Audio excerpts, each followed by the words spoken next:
you, Peter.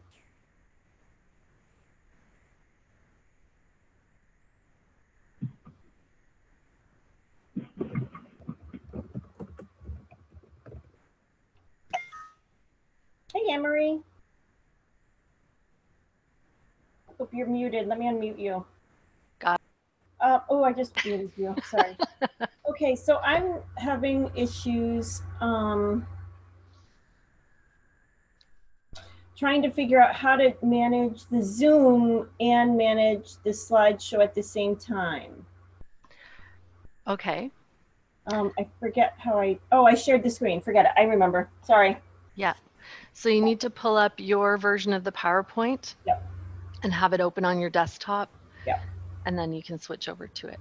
Yeah. All right. Perfect. I remembered that. And did you get my quick text I just sent you?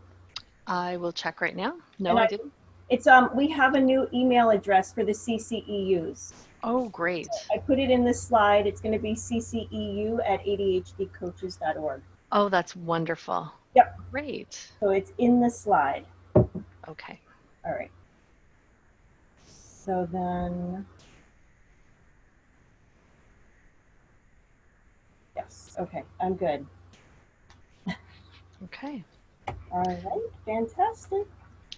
All right. And who's joining us from the 781 area code? Hi, it's me. It's Kathy Peterson. Oh, hi, Kathy. Nice to see you, or nice to hear you again. Thanks. I'm driving home from the gym. Oops, I'm driving home from the gym, so I'm almost home, and I thought, oh, I'll join on the phone and then get to my computer in a few minutes. Isn't technology a wonderful thing? Oh yeah, it's totally amazing. And the email was so great because I could just push the button and my phone dialed it, and it was incredible. Yay. And Michelle, it's been a while since we've seen you. So nice to have you join us today. Hello. Hi, Michelle. I hope all's well in your corner of the world. Yeah, so clients at this time forever, so a few days. So I was like, yay, I'm out of it. You're super low, and I know that you'll likely have great things to contribute. So if you let's work out that sound now so we can hear you later. You're very, very low. Yeah. And welcome, Jane. Hi, nice to see you, Anne-Marie. How are you? I'm good. I'm good. How are you? Oh, just fine, thank you. It's bright and early out here on the West Coast this morning. I commend you for joining us at 7 a.m. Holy. I'm glad to be here. All right. Well, I know others will likely trickle in as we begin, but I'm noticing that it is now 2 minutes past the hour, and I want to respect everyone's time. So perhaps we should jump in. Christine? I'm just trying to get Kay the link. Okay. So it looks like she's going to have to register first to get it. Okay.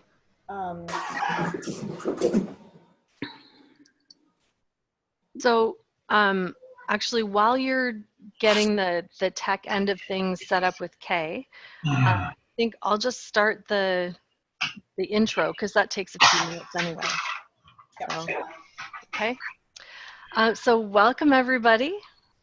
I see some new people popping on and some wonderful familiar faces. I'm so glad you're here with us today. So today, June 2018, our case collaboration session, the theme is Fear of the Future, coaching our clients through fear of future success and failure.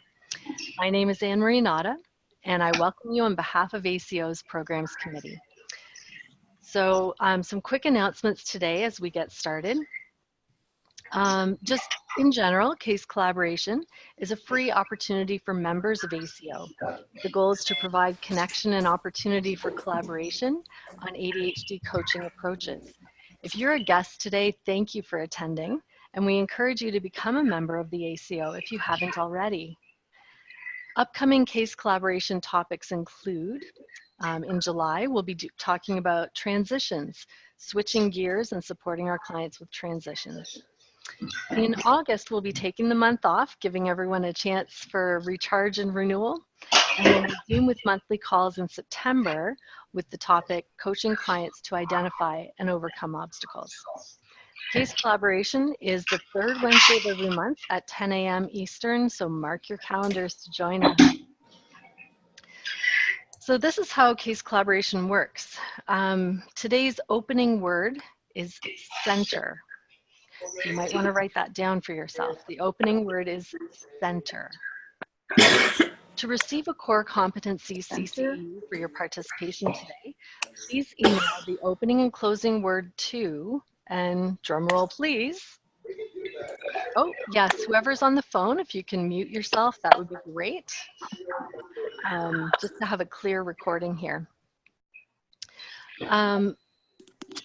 So we do have a new email for you to send. It's right there on the screen. Thank you, Christine. Please send the opening and closing word to cceu@adhdcoaches.org within 24 hours, and I'll send you that, that CCU. So it used to be a different email, so just take note, you're now sending it to cceu@adhdcoaches.org. Today's opening word is center. And as we just had a demonstration, just to have a really clear line and a clear recording, we ask that you do keep your line muted unless you would like to contribute and take part in the conversation. The recording of this session will be available on the program's resources section of the ACO members website, and we would like to have that recording as clear as possible. Now, I am hearing some background noise, so if you're not muted and you're not me, please mute yourself. Thank you. So these calls are best when we do have lots of participation. So despite the muting right now, when it is time for you to participate, here's how you can do that. If you're on a laptop, move your cursor toward the bottom of your screen, and there's a toolbar that pops up. So looking from left to right, there's a microphone icon where you can mute or unmute yourself when you wish to speak. And moving over, if you click participants, your name will appear on a list to the right, and you can raise your hand there. Christine will monitor those. Remember to put your hand down when you're done so we don't accidentally go back to you. Another way to participate is to click the chat button. A panel will open on the right, and you can type a comment or question there for Christine, and she'll bring your question or comment to the group. So our lovely Kay Axtell is facilitating our collaboration today. She'll ask some questions to stir some reflection on experiences you've had with clients. We'll encourage you to bring that into a professional collaboration on best practices and to get input on challenging coaching scenarios. The last couple of calls have been amazing with fellow coaches sharing strategies that you can apply immediately in your next client sessions. So we're looking forward to seeing what learning we can create today. Okay, I'll turn it over to you. Okay, welcome everyone. So wonderful to have so many fellow coaches joining us. So as Anne-Marie already stated, our purpose is kind of that we have always wanted you to share your cases and strategies. And so the way we're going to operate is that we're going to start with some questions.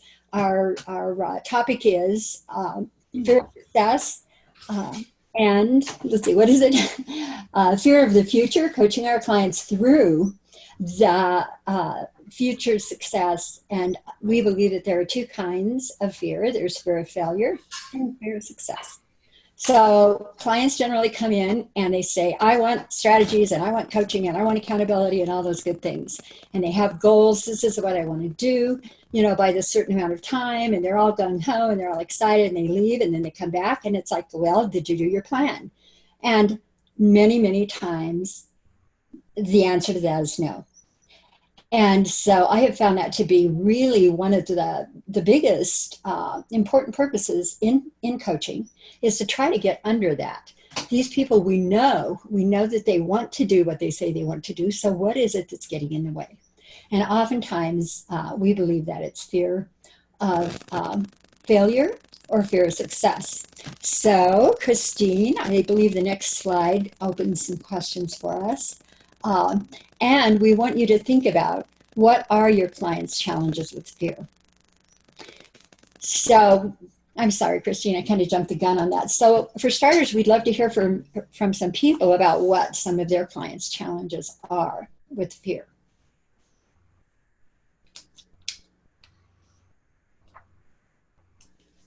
Any thoughts from anybody? Dina, go ahead. Dina has her hand raised. You know, I always have a thought. Good morning, everybody. I think for a lot of my clients, it's fear of, they've tried so many things and they failed so many times. And here they are once again, trusting somebody they're paying a lot of money to somehow get it to succeed. And I had a new client yesterday. I could just hear it in her voice. She's afraid. This feels like the last chance. And what does she do? Absolutely. And I love what you said about, they kind of, I think, come in and think I have a coach now, that's a magic bullet and it's going to change everything. Yeah. And they are truly committed, but that fear just kind of shuts them down.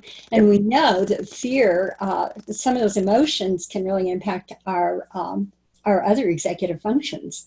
So it takes those, which are kind of new behaviors anyway, for our clients to start, operating in a successful way. And then when they're afraid, it shuts it down. So yeah. Thank you, Dana. That's so true. Is there anybody else? Hi, this is Kathy. Can you hear me? Kathy. Yeah. So a lot of times I tell my clients, you have to learn to be comfortable with discomfort. Mm-hmm. And what you're trying to do is change. And that's, how to be in the world the way you've been. But now you want to reach a goal, and that's going to be uncomfortable. And I'm here to support you, but it's not going to feel great at times because you're going to be doing something different.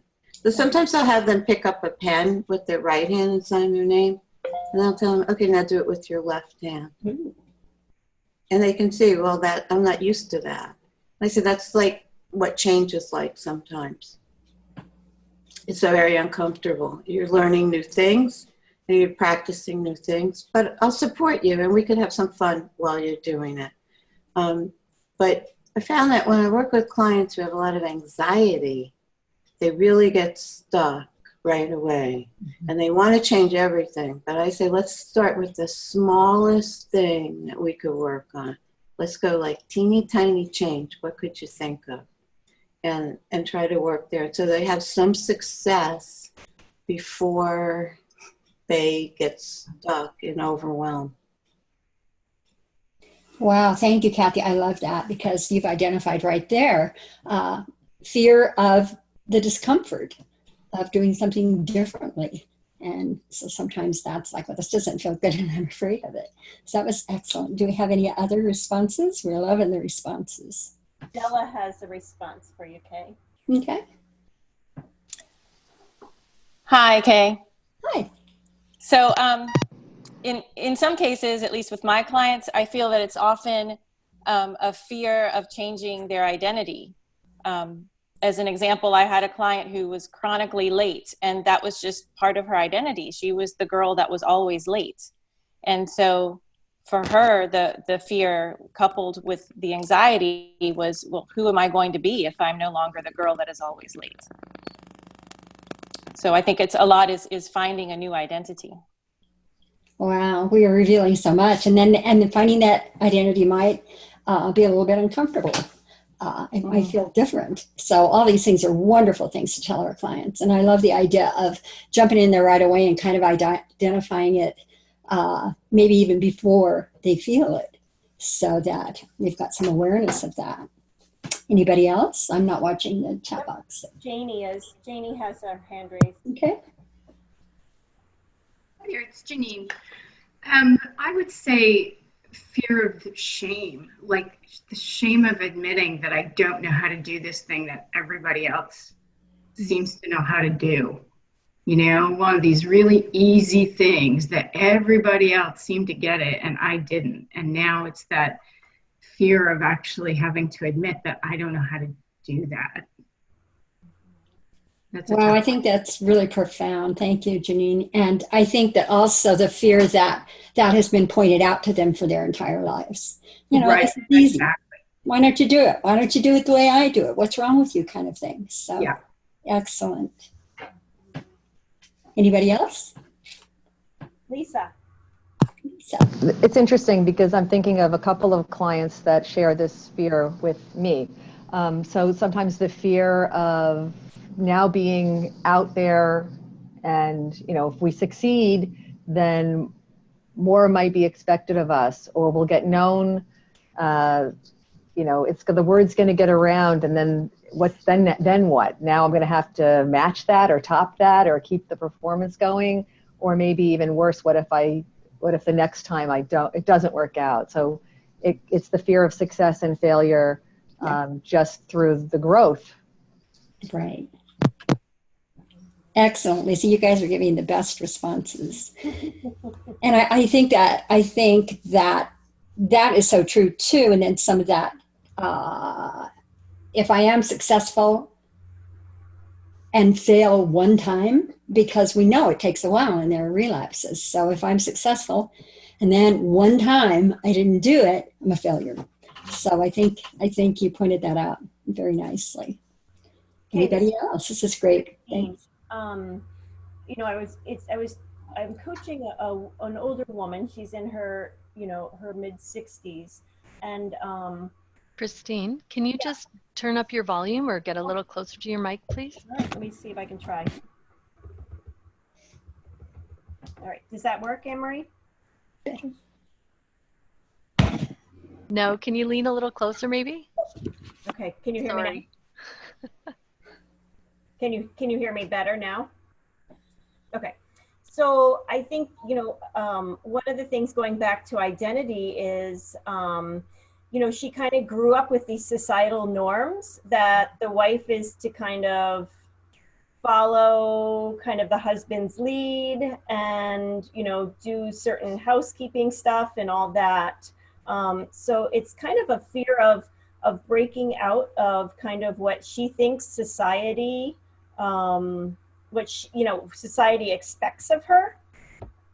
And, you know, she's kind of afraid of, you know, what is that going to look like? So going back to that identity piece, but, you know, kind of that identity from a bigger societal kind of framework. Excellent, Christine. And I think too, so many times we find with our clients that they are overly concerned about what other people think. Mm-hmm. So that would really, really lead into that. And the fear of maybe taking some criticism, because maybe they've taken a lot of it for, you know, what are you trying to do here? You know, you've been the perfect little wife. What's going on with you, kind of thing. Yep. So. Yep, absolutely. Anybody else? Okay, well, I think we can, if we have no other responses, we can move to the next slide. I do see from Dale to everyone, how is fear identified? Oh, nice. Any answers to that question? Well, I think that fits right in with this slide. How do you know a client is fearful of the future? What might be some of the signals that you as a coach pick up that might signal that your client is fearful? So it was perfect, Dale. How do we know? How do we identify it? And I know Dana had mentioned, you know, she could hear it in her client's voice. So I don't know if she would speak to that a little bit more, Dana, if you're comfortable, kind of speaking to, you know, what did you pick up from her voice that, you know, she was fearful about this? She sounded so tentative, and just train. We're all trained as coaches to listen and I'm also an empath, so I can absorb the emotion. Her voice was just really quiet and sounded kind of scared. And so you could just hear it, and I could feel it. Mm-hmm. Yeah, nice. Who else has got? That's excellent, Dana. And we are trained coaches. So as trained coaches, how else do we identify that fear? This is Kathy, and I think when they make very little progress, that's a sign that they're stuck, and that usually comes from a place of fear. And sometimes you can ask them, what are you afraid of? What feels scary to you? Mm-hmm. And they'll tell you. But I think when they talk about being overwhelmed or feeling stuck, that's coming from fear a lot of times. Yeah, and I really like, Kathy, that sometimes we've got to identify that for them. I work with a lot of young adults, and sometimes they come on with a bravado, especially young adults who are really concerned about pleasing people, even their coach. And so they come on with a lot of bravado. And so sometimes I just have to, like you did, I kind of have to say, so like, especially if we're talking about going to college or going out in the world or that kind of thing. So are you excited or afraid? And they'll both. Who else? Anybody else? Anne Marie? Yeah.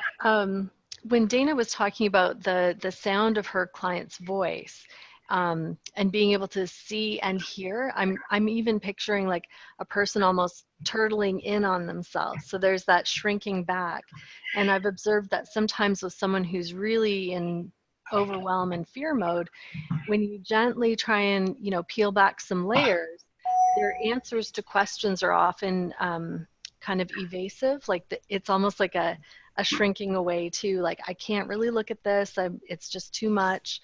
And many times when fear is operating, for at least for the clients that I've worked with, it's almost like it's like they're not really super aware of their fear. It's this pallor almost over everything that they do, and it's more unconscious or subconscious than I'm afraid of this. So if sometimes with some clients, when you try and directly go at the fear, they can't touch it. It's so beneath their awareness. So it's gently kind of peeling back some layers to, okay, what is really here?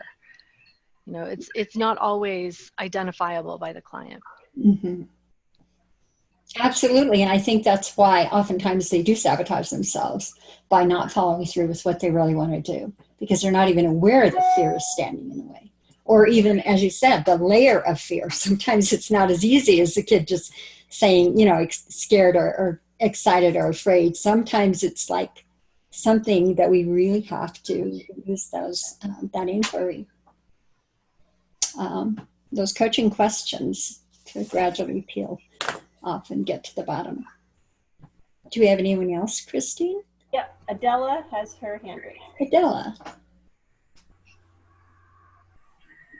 I'm sorry, I didn't put my hand down. Oh, Sorry. Well, we'd love to hear from you again. You have great responses.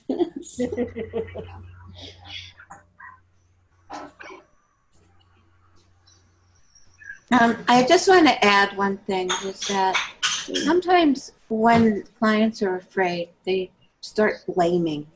They blame their boss, they blame their wife, their kids blame their parents, their professors. There's a lot of blaming going on.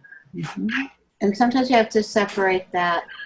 I listen to it, but I say, well, let's take that out of the picture and see what's going on here. Because they're also blaming themselves, but it's easier to talk about blaming other people. Mm-hmm. So you got to do a little digging to see that's what's happening. Yeah.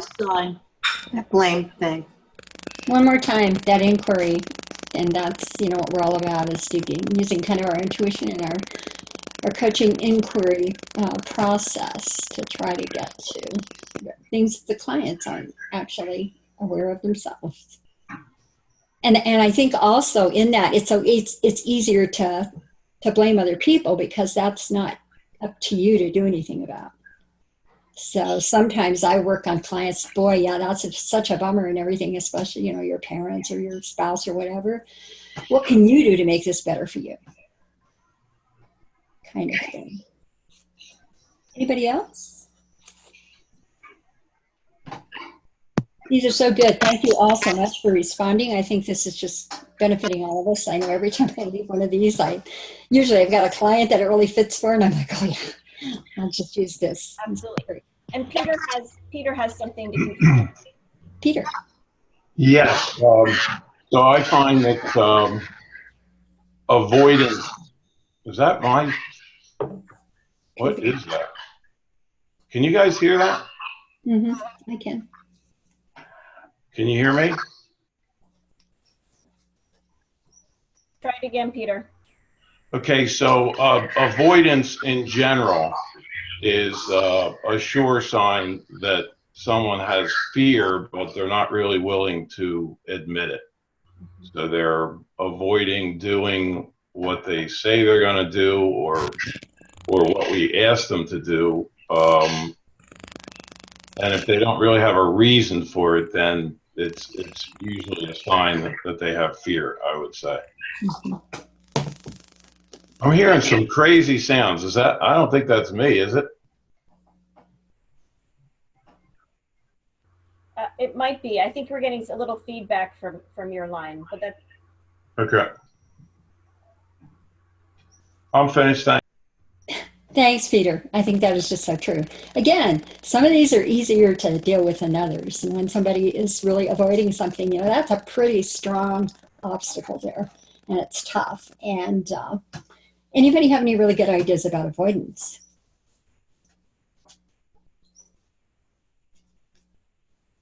Well, I'm going to speak for somebody who's not here, because when I've discussed clients with her, that's Catherine Cat, she is often, you know, she's pretty good about just kind of pointing that out. I know we all operate differently, but just kind of saying, well, you know, it seems like whenever this comes up, you're kind of going somewhere else. Could it be that? Is there something, you know, kind of scary about it or something? So sometimes too, I think it's kind of important for us to, and I always say, would you please tell me, this is kind of what I'm thinking, but I could be totally wrong. Could you share this? And I've learned sometimes if you can identify what's going on for them, they're like, yeah. But that avoidance is a tough one. And I think it's really big with our clients. I think it's one of our biggest things to deal with. Do we have anyone else? That was great, Peter. I think that's right on. Well, this is Christine, and I think it's really interesting. You know, I think it's part of, you know, it's the ADHD brain to be bombarded with all sorts of ideas. But I also see that as when a client comes with a new idea of something new to try every week, like kind of like it kind of feeds into that avoidance or some of that fear. Like they're just bombarding you with, oh, I'm going to be a blogger. Nope, I'm going to do this. Nope, I'm going to do that each week, you know, and then you kind of have to take a step back after you start to notice that and say, okay, hold on, what's going on here, right? So it might be kind of that bombardment of the new every time. Absolutely. I've had a lot of clients like that, and I've started identifying in the beginning to some of them, like, you know, it's all about the plan. It's all about a plan that works for you. And sometimes we have to tweak it, and sometimes it doesn't work. However, when we go through numerous plans, then we need to take a look at, you know, are we getting stuck in the planning? But that's such a good point. The ADD brain is so fascinating. Yeah. And a lot of these things happen because of that brain. So I think that's a really good point. Yeah. Oh, sorry. No, I'm sorry. I was just going to say, I know that Anne-Marie has her hand raised.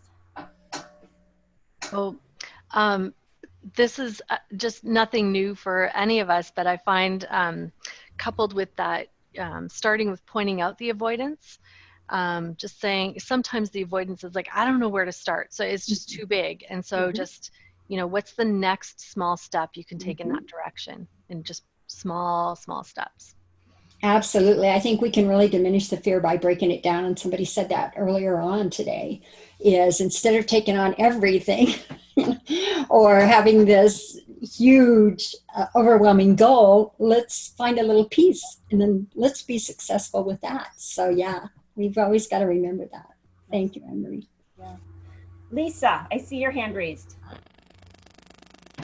Hold on. We can't hear you.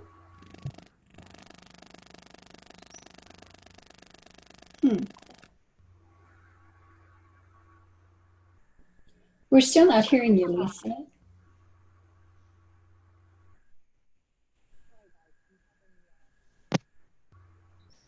We see your mouth moving, but we don't hear sound.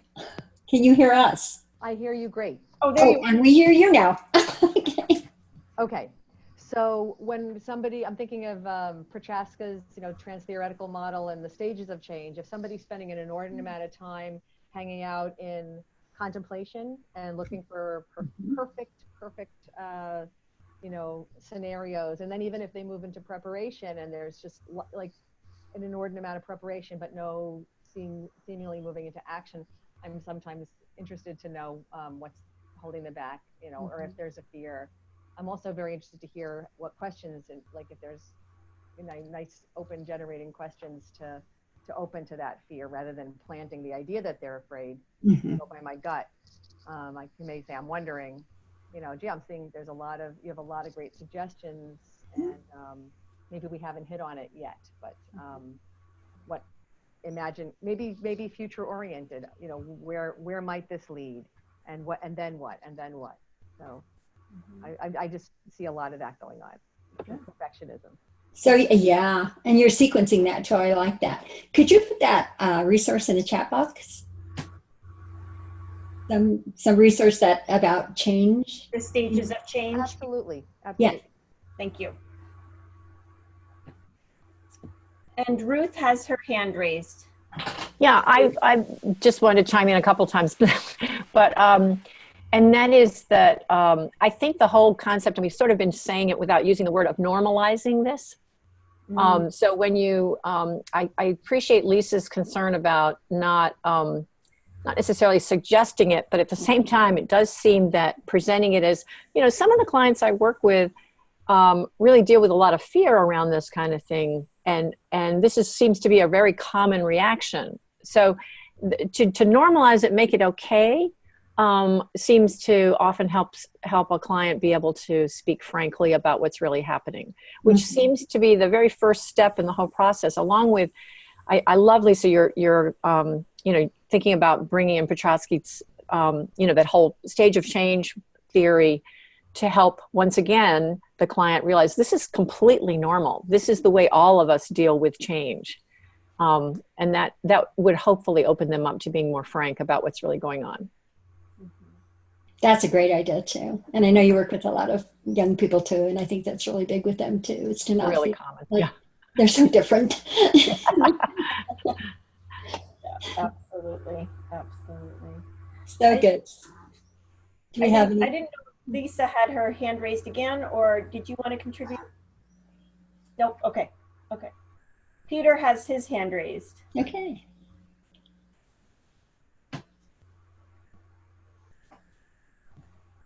Can you unmute yourself, Peter? Oops. Gotcha. I got you. So getting them to take some kind of action, any kind of action towards a goal that we're talking about, because I agree, we get stuck in contemplation and areas like that, and it seems the hardest thing for me as a person with ADD is not thinking so long that I end up doing nothing. So getting them to take some, action towards what they're doing, to me, is huge. Yeah, analysis by paralysis, right? Yep. Or exactly. paralysis by analysis. Yes. Yeah, we see a lot of that too. Yeah. Yeah, and I like that take one step, and sometimes I think that's task initiation that's hard for them too. So just, the encouragement to just do one little thing and you're going to be successful at that, and that's going to feel good, and then we'll look at the next thing, which kind of goes along with the sequencing as well. Anybody else? Okay, well, I think we can move on to the next slide. This has just been very rich. Thank you all so much. So where would you begin? And we've hit on that a little bit, but we, again, we as a programs committee are allowed to give you the CEUs based on the fact that we are following the competencies. So thinking about using the core competencies, how might a coach help a client who's showing signs of being afraid of future success or failure? And I'm just going to, briefly, facilitating learning and results is a competency. Creating awareness is a competency. And I think we've hit on a lot of these things. And so kind of thinking about those things, focusing on the coaching plan, but adjusting the behaviors. I think a lot of these things can take the fear out because we allow our clients to have some success. And the more success they have, the less fear they have. So I'd like to hear from you as well about how might a coach help a client. We've talked about this some, but would somebody like to expand on this when they're afraid of like future success?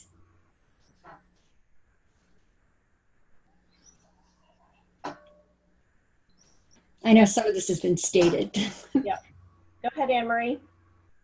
Well, I'm thinking of one of the competencies of managing progress and accountability, and our tendency with ADHD to have that all or nothing thinking, even to address with our clients, like, what is success to you? To them, success might be like achieving this, and anything less than this is failure. So really redefining that, I just find can really help. Mm-hmm. Broaden the concept of success and shrink what fits into failure. Absolutely. And that, I didn't read all the little subtitles here with some of these competencies, but one of them is identifies for the client his or her understanding concerns, typical and fixed ways of perceiving themselves. I've got to be perfect. Nothing else is good enough. And the world. And then the differences between facts and, their reality.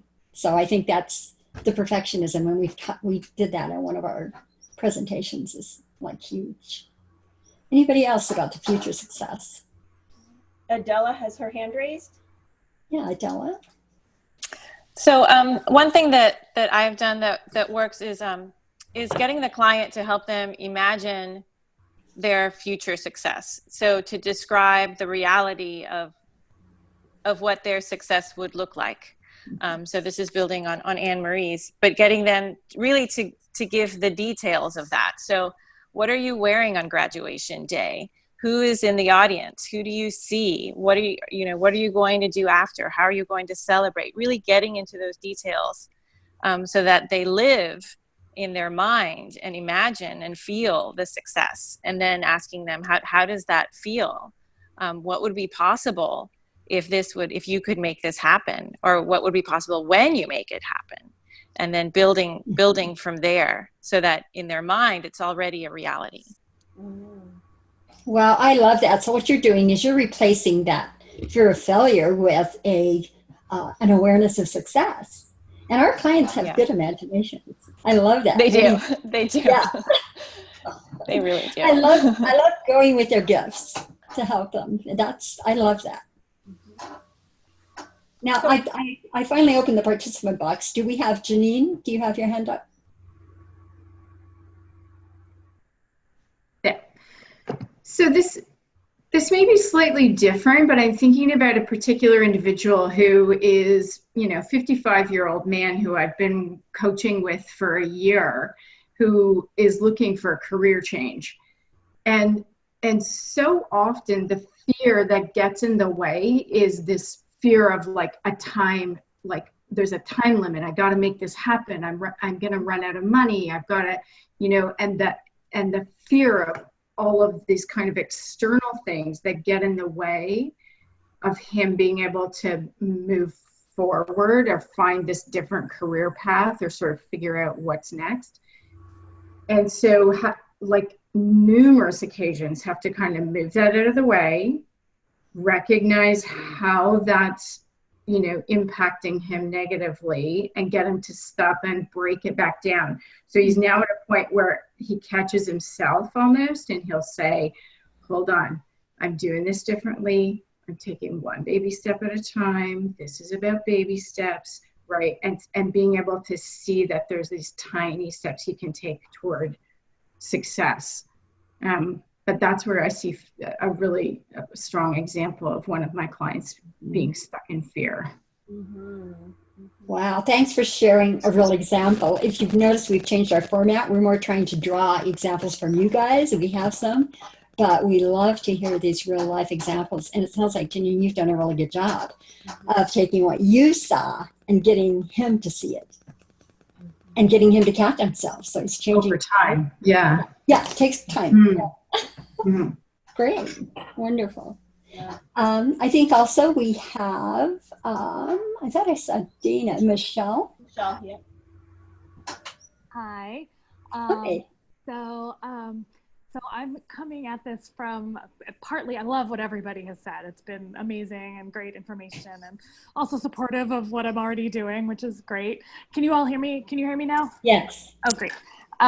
So I am, I'm also I've been working with ways of approaching things a little more indirectly. I'm taking the somatic experiencing course, and I don't know if anybody else has taken this or is familiar with the idea of the somatic work, but a lot of it is about feeling what's really there and what's really present right now in your body, and really understanding that. So actually acknowledging that fear and really exploring how that feels in the body right now. And what is it like to maybe watch the shifts and shift it a little bit, and really have them stay with that fear so that they actually increase their capacity to be with it over time, which has been really amazing work. I also, in the last class I took, it's a 3-year course, and I've just finished the first year. And we learned a really amazing tool for setting boundaries, which is where I find a lot of my clients have a lot of fear. Like, what if I set a boundary? Oh my gosh, what's going to happen, right? And so I've done some work with my clients. I've done one, a woman and her boss who is a yeller. And we've worked really hard on, like, what does that feel like? We actually did an exercise where we were across the room from each other. It's somebody I'd see in person. So I have a mix of people I see in person and on the phone. I walked toward her very slowly, and she just had me stop whenever she felt something. And we just explored this the way I learned in the course.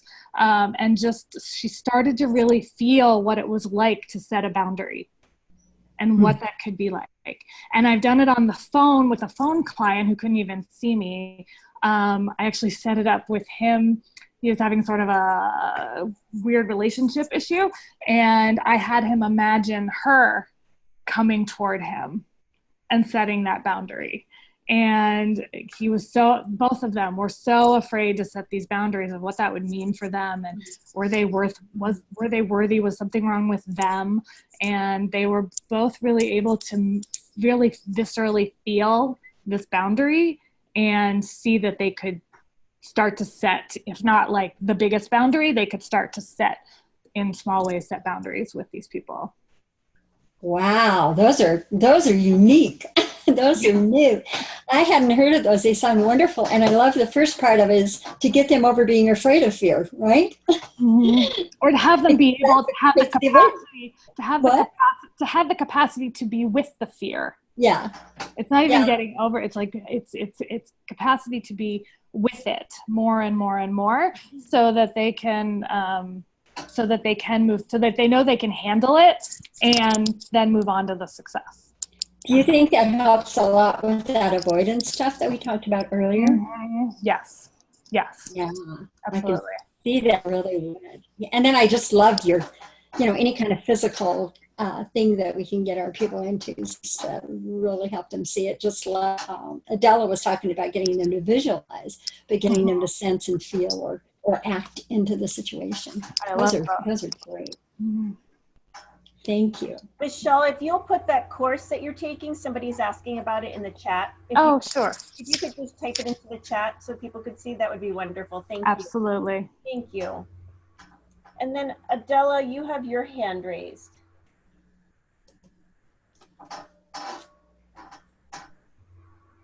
I did it again. I'm sorry. I keep forgetting to lower my hand. Oh, Sorry. okay. Do you have anything to contribute, or should we move on? No, move on. Please okay. move on. Awesome. Okay. How about Andrea? Hi, can you hear me? Yep. Yeah. Okay, Yeah. great. I just wanted to follow up on what Michelle said and add a little something to it. I've also done somatic coach training, and I can add the courses that I've taken, and I can find that can be really helpful in dealing with fear. But something else that I found recently that's been even more helpful is coming through a meditation course that I'm taking. And in it, it's really focusing on staying with the fear and accepting it and realizing, I think this is the really important part, that it's always going to be with us. It's not like we're going to just let the fear is just going to go away. If it's not this particular fear, it's going to be another fear. There's always something going to be there. So by accepting it, we eventually learn to, it sort of releases its grasp on us. So it's counterintuitive, but it works. Right. I'll toss that out there, something different. Sounds like it empowers clients as well. I'm sorry? It sounds as if that would be really empowering. It is for our clients. Yeah. So Christine, if you watch the box, because when I pull it up, I can't see them. Oh, sure. Absolutely. Absolutely. And I want to jump to Peter.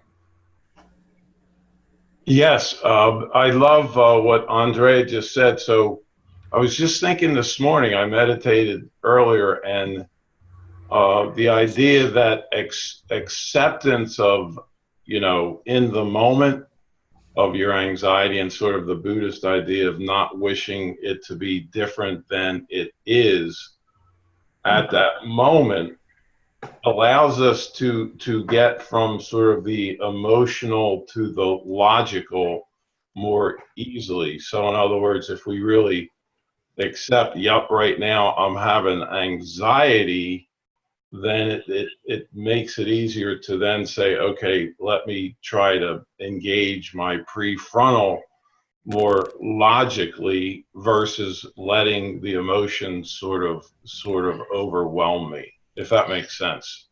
It was sort of an aha that it really is a good way to get from which I talk about a lot, is getting, I even use this thing, put your Spock ears on, get yourself from the emotional to the logical, so that you're not caught up in all of that. But just in general, I love the somatic. That sounds really interesting. Our emotions, I don't think everyone knows that has ADD knows that emotions are such a big part of having it. So making them aware that yeah, this is part of your ADD, this hypersensitivity, etc., is important. Absolutely. It's part of executive function. It's identified emotional regulation. And pointing that out, I think, makes people feel like, yeah, that is true. So now that we're aware of that, what do we do? These have been some great ideas. And I think we've had a lot of really good ideas as well for how might that client create a new self-awareness of their fear to plan for future events. So thanks a lot for the information on the somatic training. Is there anybody else? Has her hand raised. Who's that? Lisa? Lisa. Mm-hmm. Let's see if I can find her. Can you guys hear me? Yep. Hello. So I'm thinking of the invitation to my client to see the process as one of experimentation, this active experimentation, that there's no failure in science. It's all win-learn. And what they might try, not what you might try if you couldn't fail, but like let's see what happens. What are some possibilities that you could try, and which one do you feel like you're curious? So kind of bringing that experimentation, that curiosity to the process, I think could be a helpful kind of way of jumping over the fear a little bit. Right, and I love that. And I think so much of it is like being able to look at something as a learning experience and not as failure really helps. And how can we then shift that into something different going forward gives a lot more hope. And also takes away that fear of failure, of past failure, and turning that around. So yeah, that's really good. Do we have anyone else? I don't know if Michelle has another or Peter has another one to add. I do actually, following up on Lisa's. I always talk with my clients about experimenting too. So this maybe helps too. It's actually, I say we're just experimenting. So you're not signing up for this for the rest of your life.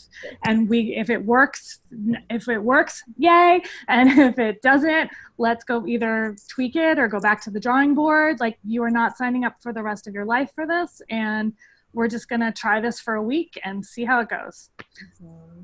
Very nice. Wow, you just took care of the fear of trying something new or something different, all the things we talked about. You just identified it right there, to take that fear away from trying something like that. And then you hit so many things with that. Also, you don't have to be perfect. It doesn't have to work perfectly. It might not work for you. So, I like that. I talk about the process being messy too. Like, I just say this isn't a straight line. This isn't, it took you a while to get here, right? So it's going to take a while to unwind it too. So. Excellent. Yeah, and I love I love how when people talk about the curiosity and the experiment, that kind of goes back to that childhood love of being curious about everything. And then it makes it feel a lot lighter. Mm-hmm. And gives them that permission, like Michelle said, not to be perfect and not to have it work the first time. And I think it's so hard to manage the clients. At times it's hard to manage the clients' expectations because they want it to work now. They usually come to us, at the end of their rope, and it's like having them slow down and take that marathon approach. As opposed to this sprint. And yes, we have to undo these things, exactly like Michelle just said. Yeah.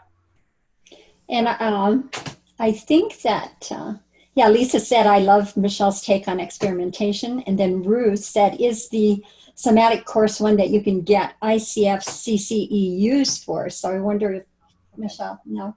Yeah. Okay. Thanks. Okay, awesome. Anne-Marie, I see your hand is raised.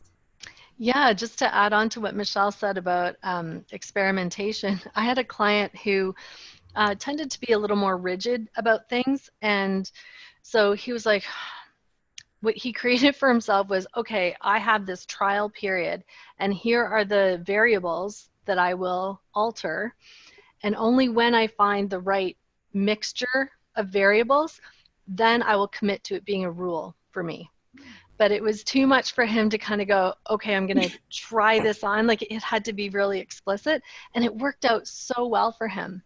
And then he actually, he documented his science experiments, right? And then created the rules. And he ended up creating a rule book for himself, a contextual rule book, because certain rules fit for certain situations. And it was really quite brilliant. It really worked well for him. That's great. That's amazing. Mm-hmm. And I love hearing about these individual, client cases, which, we've talked about. And I love hearing everybody's because it just demonstrates how we as coaches, we do meet the competencies and we do coach them forward, but we really individualize. Like with that particular client, you just made something fit for him that would really work. And we always have got to keep in mind, this is them, what's going to work for them, with all of our ideas. So that's such a good point.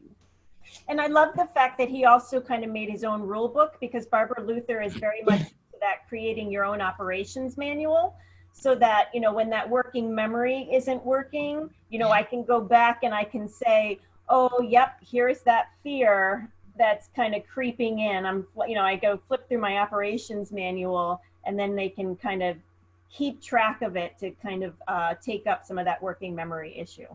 Yeah, love sure. it. Love it. And I think Andrea has something to contribute as well. Oh, good. Thank you. Yeah. Thanks. Just 2 follow-ups. Christine, love the operations manual. I've had all my clients do owner's manuals. Oh, cool. It's so helpful for them and for me. But I also wanted to follow up the body-based coaching, body-centered coaching is taught by Marlena Field. And I can send a link to her stuff, but it is, you can get CCUs for it. And she's a PCC. It's an awesome course, just fantastic course. So I encourage you to check that out if that's something you think you might be interested in. It's great stuff to use with our clients. Thank you. Can you put that in the chat box for us? I can try. Thank you. Thank you. Kay, do you want to explore our next slide? Yeah, let's go ahead because we need to give Anne-Marie a little bit of room in the end to give us the second. So what might coach, how might a coach drill down?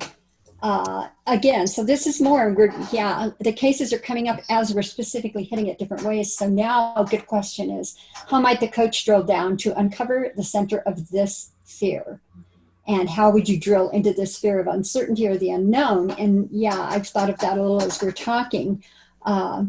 There's so much fear of the unknown, and we've hit that a little bit, but I think that would be a good thing to delve into again. And maybe at the same time, what coaching tools or questions would you use or have you used in a situation where it's fear of the uncertainty of the future?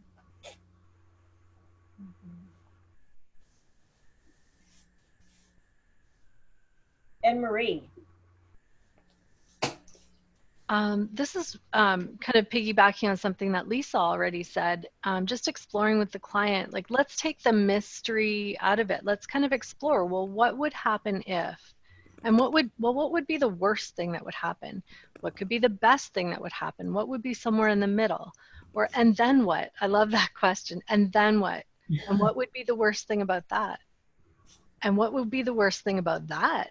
You know, just continuing to peel it back. Nice, nice. Lisa.